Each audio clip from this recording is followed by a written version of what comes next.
Ya ini ke pasar Batu Riti Tabanan, saya ingin ngecek harga-harga. Tadi saya cek harga minyak masih baik, 15.000. Ya, ada kenaikan dikit, saya kira biasa naik turun ya 15.000. Kemudian harga-harga yang lain saya lihat stabil, baik. Nah, Presiden juga langsung ngecek, ada lagi kunjungan di Bali, maka langsung ngecek ke salah satu pasar di sana. Mas Tauhid, kalau dari perspektif Anda, dari pandangan Anda, apa yang sebenarnya terjadi? Tadi kan Mas Abdullah sudah cerita soal tadi dari setiap rantai pasok ya, ada distributor, kemudian produsen, akhirnya kemudian ada pilihan-pilihan yang dilakukan oleh tiap bagian itu, distributor akhirnya menaikkan harga karena imbas dari pilihan para produsen. Ini menurut Anda itukah yang terjadi atau ada faktor lain? Ya, yang saya kira yang agak cukup nyata adalah perubahan kebijakan ya DMO dari 1,8 menjadi 1,6. Artinya pasar untuk domestik semakin besar, baik untuk biodiesel ataupun untuk minyak goreng, kebutuhan makanannya. Kebutuhan minyak goreng kita kan rata-rata sekitar 5,7 sampai 6 juta ton begitu ya. Di mana diantaranya memang minyak goreng curah paling besar dibandingkan yang premiumnya. Dengan perubahan ini otomatis para produsen akan mengalokasikan di dalam negeri untuk kepentingan biodiesel, baik untuk minyak goreng premium dan juga curah, dalam hal ini minyak goreng kita. Ketika katakanlah minyak goreng curah katakanlah mengalami porsinya paling besar dibandingkan premium, nah kan ini keuntungannya lebih sedikit dibandingkan kalau jual minyak goreng premium gitu, minyak goreng curah, tipis lah begitu. Nah karena tipis lama-kelamaan dan didesak oleh volume di domestik yang makin besar, ya otomatis dari menurut saya para produsen mulai secara bertahap menaikkan harga pokok penjualan begitu ya. Jadi kalau harga 14.000 kemungkinan mereka bisa saja tipis atau rugi begitu ya. Ini yang kemudian akhirnya lama-kelamaan mereka juga saya kira agak keberatan kalau misalnya porsi ini terlalu besar sementara mereka harus menjual minyak goreng curah yang cukup banyak. Yang kedua benar memang ada shifting begitu ya, shifting dari premium ke minyak goreng minyak kita oleh kelompok masyarakat menengah gitu ya? Ya, kelompok masyarakat menengah. Ketika itu terjadi maka tentu saja keuntungan yang didapat dari minyak goreng premium lama-kelamaan semakin sedikit, sementara yang katakanlah yang minyak goreng curah volumenya bertambah besar tapi tipis marginnya. Nah ini yang shifting ini memang mengakibatkan akhirnya wah kalau begini terus para produsen ya mungkin tidak bisa seimbang lagi.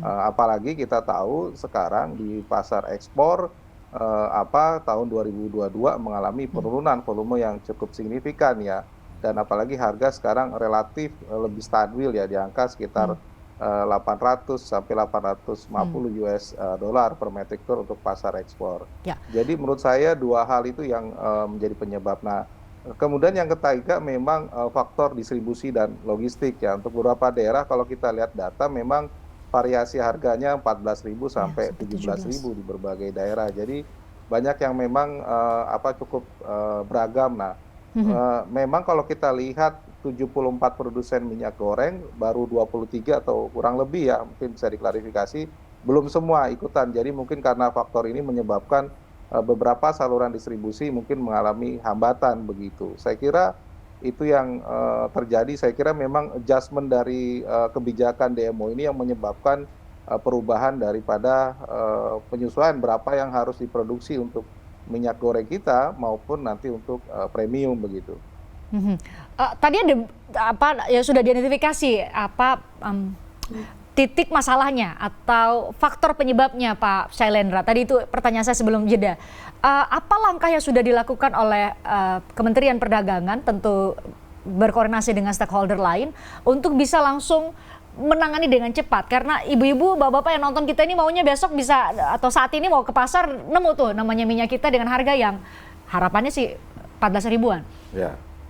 Jadi memang langkah cepat yang dilakukan oleh Pak Menteri Perdagangan, ya kita dalam 2 minggu terakhir ini secara maraton nih Mbak, terus kita berkomunikasi dengan teman-teman pelaku usaha, sudah 3 kali nih temu. Kita lakukan adjustment terhadap perhitungan berapa kebutuhan, kemudian juga kita memperkirakan juga, terutama dalam rangka menghadapi hari besar keagamaan ini. Termasuk soal DMO tadi disampaikan oleh Mas Tauhid? Iya, kita sudah bicarakan itu semua. Jadi kita paham bahwa sebelumnya ya angka pengali itu dari 9 turun 8, 7, 6 sekarang kan. Nah, pada saat ini posisi memang hak ekspor itu tinggi. Ya, hak ekspor ya. Karena pakai angka pengali kan. Kita tahu bahwa hak ekspor itu sekarang total itu sekitar 6 jutaan lah. Ya, artinya pelaku usaha bisa mengekspor. Ya. Dengan kondisi sekarang ya, perlu adjustment. Nah, kita lakukan komunikasi dengan teman pelaku usaha bahwa ya hak ekspor ini ya tetap Anda punya kewajiban. Ya, bukan berarti dengan hak ekspor yang sudah ada tadi disampaikan oleh beliau, baik dari Indef juga. Mungkin kalau dengan hak ekspor yang sudah cukup banyak, nggak perlu DMO juga bisa. Tapi nggak begitu ini. Ini DMO ini adalah domestic market obligation. Anda punya kewajiban untuk memenuhi kebutuhan dalam negeri. Anda tetap harus punya kewajiban. Ya. Nah, sebelumnya itu kita membuat formulasi bahwa kebutuhan dalam negeri paling tidak harus dipasok 300.000 ton per bulan. Kalau sekarang dengan kondisi sekarang? Kalau kita melihat ya sampai dengan bulan Desember itu performa itu masih benar. Nah, sekarang masalahnya di Januari ini. Komposisinya, proporsinya yang kemarin itu sempat di bulan-bulan sampai dengan November itu proporsi minyak kita tuh naik sampai hampir 39,7%, 40%. Dari awalnya dulu cuma 9,8% naik karena bagus. Oke. Penyesuaian yang disampaikan kepada para pengusaha tadi, para pelaku usaha tadi selama 2 pekan ini? Bukan hanya kita meminta menaikkan kontribusi DMO-nya ya dari 300.000 menjadi 450.000. Bukan hanya itu saja. 300.000 menjadi 450.000 ton. Karena kita mengantisipasi ya, persiapan ini 50 hari lagi udah jelang puasa Ramadan ya. Kemudian nanti hari raya. Tapi ini tentu bukan kebijakan yang sifatnya sesaat ya karena menghadapi ini. Tidak, tapi kita sudah merancang untuk jangka panjang. Bahwa formulasi ini nanti harus kita terus lakukan adjustment-nya supaya ini bisa sepanjang waktu bisa kita terapkan dengan baik. Untuk saat ini, untuk masalah saat ini, kan itu sudah berjalan hingga dari akhir Desember hingga sekarang ya Pak Syailendra ya. Jadi satu tadi sudah kita bicarakan ya mengenai kita minta supaya ada kontribusinya itu ditambah. Ditambah DMO. Ya, Oke, stok dalam negeri. Kedua, pola pengawasan yang kita lakukan sekarang. Ya.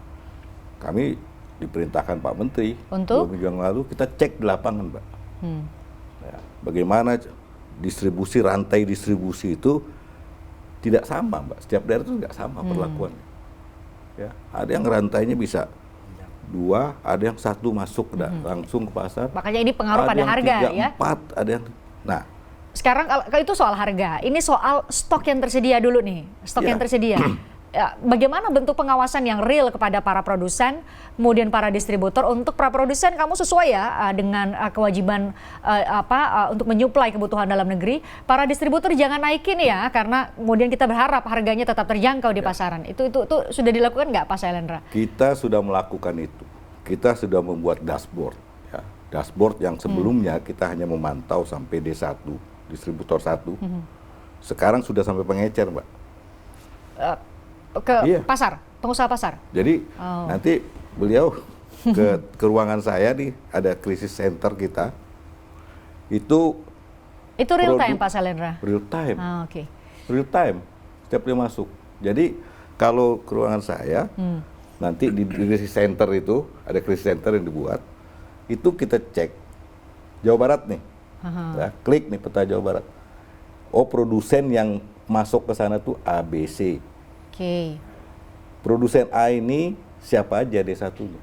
Keluar A, B, C, D, E. Oke, sebenarnya berarti kalau keluar lagi dengan sistem sekarang yang detail, sedemikian canggih Pak Syailendra, sebenarnya bisa diantisipasi dong. Nggak akan ada namanya tadi di pasar di Jakarta nih, pasar Palmerah, beberapa pasar kami cek ada tidak ada barang. Jadi Ini. siapa yang ini pengusaha pasar gitu yang salah? Bukan, enggak lah Bukan kan? pasti.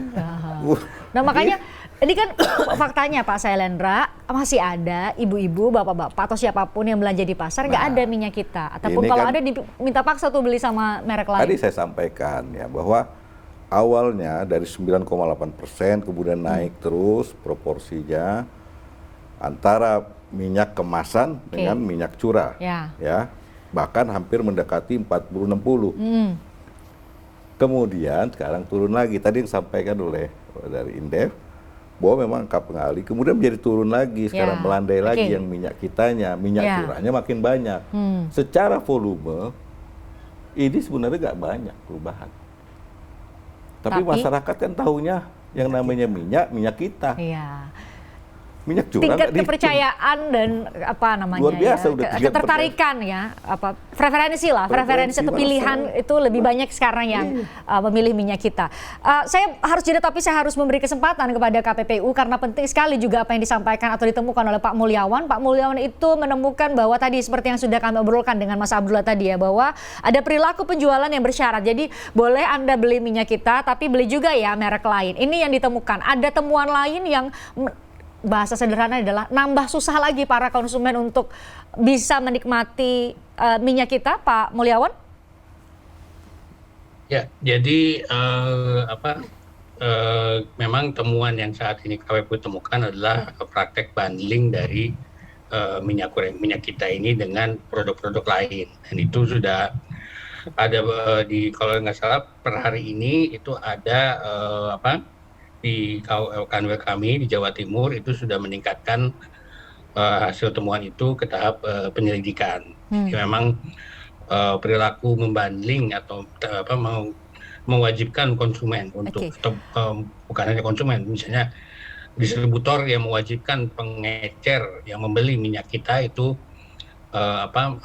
wajib membeli produk lain itu sudah di kanwil kami di Jawa Timur sudah meningkatkan itu ke tahap penyelidikan, dan itu nanti akan kita lihat bagaimana hasilnya. Oke, baik, sudah setidaknya berarti silakan dilanjutkan dulu Pak Mulyawan. Ya, jadi mungkin yang perlu saya ingin sampaikan di sini adalah bahwa memang ini sepertinya adalah adanya keterbatasan pasokan ini semakin menguatkan bahwa struktur pasar minyak goreng kita itu sangat-sangat oligopoli, sehingga produsen itu dia punya kuasa dalam menentukan produksi, dalam menentukan distribusinya. Jadi ketika seperti tadi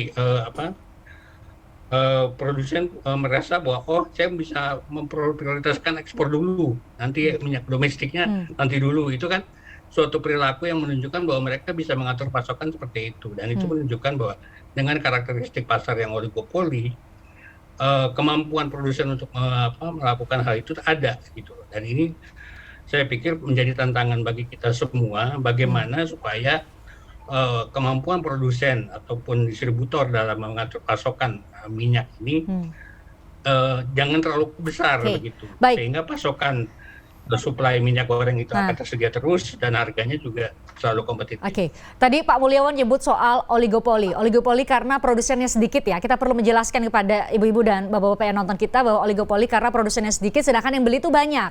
Nah, ada muncul juga para pengamat yang meminta agar negara hadir dengan misalnya memanfaatkan badan usaha milik negara juga ikut menjadi produsen minyak sehingga produksi minyak itu jauh lebih banyak. Kita nih para konsumen bisa dapat dengan harga yang lebih murah karena suplainya banyak. Kami lanjutkan obrolan terkait hal ini, tapi kami harus jeda. Usai jeda kami akan kembali untuk Anda.